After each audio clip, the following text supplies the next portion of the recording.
السلام علیکم، کیسے ہیں آپ؟ سب ٹھیک ہے؟ آج کی جو ایک کہانی ہے جو میں آپ کو سناؤں گی وہ ایک پڑھی لکھی بہن نے بھیجی ہے اور یہ ایک سچی کہانی ہے۔ وہ کہتے ہیں کہ میری شادی ایک ان پڑھ سے ہوئے تھے، جبکہ میں پڑھی لکھی ہوں۔ میرا نام شہزادی ہے۔ کہتی ہے کہ سچ بتاؤں تو میرا خواب تھا کہ ایک پڑھا لکھا لڑکا ہو جس سے میری شادی ہو، خوبصورت ہو، اچھی نوکری ہو، بالکل میرے خوابوں کا شہزادہ ہو، اور میرے خوابوں کا شہزادہ ہی میرا اصل دولہا بنے۔ لیکن کچھ مجبوریوں کی وجہ سے میری شادی عمر سے ہو گئی۔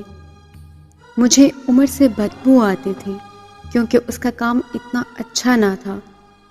مجھے اس کے وجود سے بھی نفرت تھی اور میں اللہ سے رو رو کر دعا مانگتی کہ یا اللہ کسی طرح اس شخص سے میری جان چھڑا دے، یا اس کو موت دے دے، یا کسی اور ذریعے سے مجھے اس سے دور کر دے۔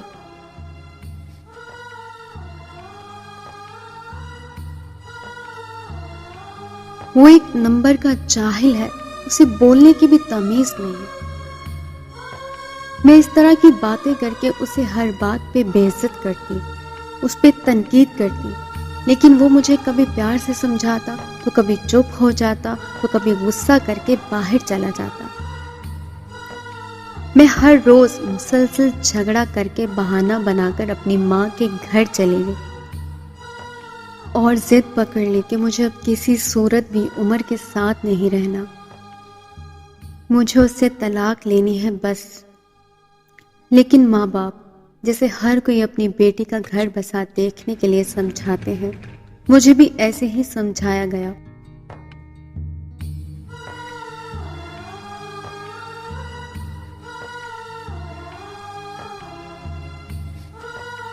لڑکا اچھا ہے، پڑھا لکھا نہیں ہے تو کیا ہوا، یا کبھی اس نے تم پہ ہاتھ اٹھایا یا کبھی تمہیں گالی دی ہو، لیکن میں یہ سب نہیں سمجھنا چاہتی تھی اور میں نے جھوٹ بول دیا کہ وہ مجھے خرچہ نہیں دیتا۔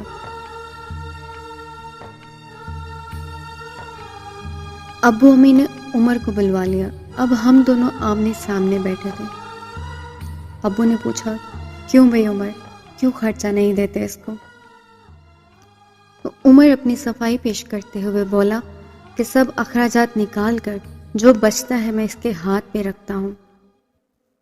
میرے گھر کے تمام بزرگ یعنی چچا تایا سب لوگ موجود تھے وہاں۔ میں نے بھی کہا کہ مجھے 20,000 ماہانہ دو تو میں جاؤں گی۔ میں تو بہانہ ڈھونڈ رہی تھی کہ نہ ہی 20,000 دے گا اور نہ ہی میں جاؤں گی۔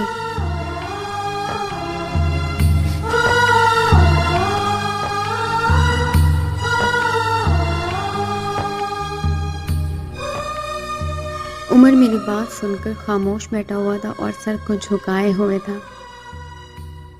تبھی چچا نے پوچھا، بتاؤ عمر، دے سکتے ہو خرچہ 20,000 تو؟ عمر کچھ دیر خاموش رہ کر میری طرف دیکھنے لگا اور ایک لمبی سانس لینے کے بعد بولا کہ ٹھیک ہے، میں ہر مہینے سے 20,000 دے دوں گا۔ مجھے یہ سن کر شدید غصہ آیا اور دل میں گالی دی کہ کمینے، دیکھنا میں تمہارا کیا حال کروں گی، گھر جا کر جینا نہ حرام کیا تو میرا نام بھی شہزادی نہیں۔ میں نہ چاہتے ہوئے بھی عمر کے ساتھ گھر واپس آ گئی۔ اب تو جیسے میرا مقصد ہی بن گیا تھا عمر کو ہر بات پہ ذلیل کرنا، کیونکہ اب میرے دل میں پہلے سے بھی زیادہ غصہ بھر گیا تھا۔ لیکن ہمارے گھر کے تمام اخراجات پورے ہو رہے تھے۔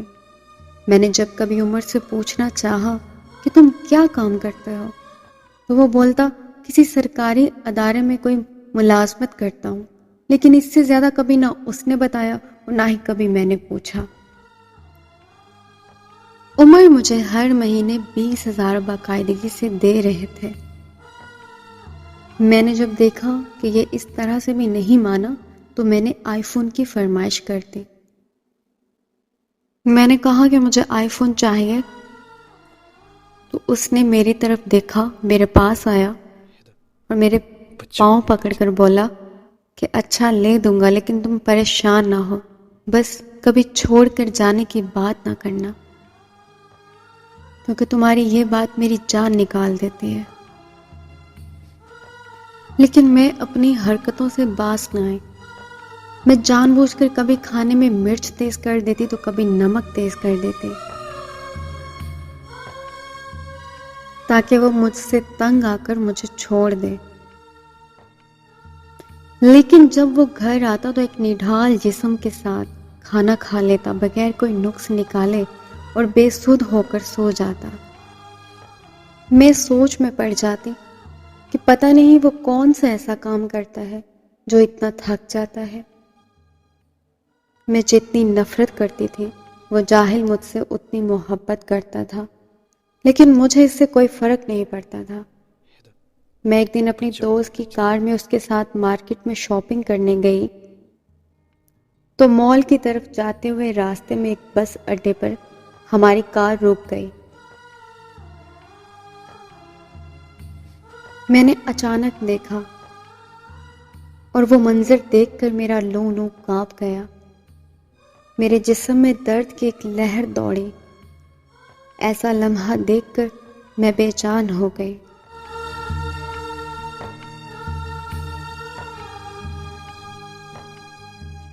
وہ عمر میں جس سے ہمیشہ نفرت کرتی تھی، جاہل گوار ان پڑھ کہا کرتی تھی، ہر بات پہ اس کی تذلیل کی، جس کو کبھی میں نے پیار سے کھانا تک نہ دیا تھا، جس کو کبھی پیار سے میں نے بات تک نہیں کی تھی، جس کا کبھی میں نے حال تک نہ پوچھا،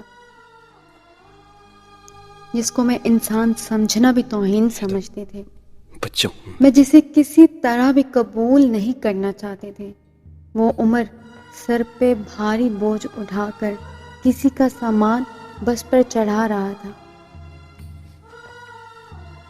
وزن زیادہ ہونے کی وجہ سے اس کی ٹانگیں کانپ رہی تھی۔ پھٹے پرانے کپڑے پہنے، جسم پسینے سے شرابور، اور پیروں میں ٹوٹے ہوئے جوتے پہن کر وہ سامان رکھنے میں مصروف تھا۔ اس کا یہ حال دیکھ کر میرے ضمیر نے مجھے جھنجھوڑ کر رکھ دیا کہ عمر اپنی شہزادی کو شہزادیوں کی طرح رکھنے کے لیے خود کو جانوروں کی طرح استعمال کر رہا ہے۔ اتنے میں ایک شخص اس پہ روب چلاتے ہوئے بولا، اوئے چل یہ سامان دوسری بس کی چھت پر لوٹ کر۔ عمر کو شاید بھوک لگے تھے، اس کے ہاتھ میں روٹی تھی، اس نے روٹی کو رول کیا تھا، شاید وقت نہ ہونے کی وجہ سے اس نے ویسا کیا تھا، ساتھ ساتھ روٹی کھا رہا تھا اور کام بھی کر رہا تھا۔ یہ عالم دیکھ کر میرا دل پھٹ پڑا اور بے اختیار میرے منہ سے نکلا، میں قربان جاؤں، میرا عمر کس درد سے گزر رہا ہے۔ میری آنکھوں میں آنسو آ گئے۔ کام ختم کر کے وہ پاس ہی ایک دکان کی زمین پر بیٹھ گیا۔ اس کے چہرے پہ بے بسی اور تھکن کے آثار بہت زیادہ نظر آ رہے تھے۔ تب مجھے احساس ہوا کہ مرد واقعی مرد ہے۔ سارا دن کا تھکا ہارا رات کو میری جلی گھٹی باتیں سن کر بھی بنا کچھ کہے سو جاتا ہے۔ اس دن میں نے اپنے رب سے توبہ کی اور عمر کو اپنے لیے اللہ کا دیا ہوا انمول تحفہ سمجھ کر اس کی دل سے عزت کی، اس کی قدر کی۔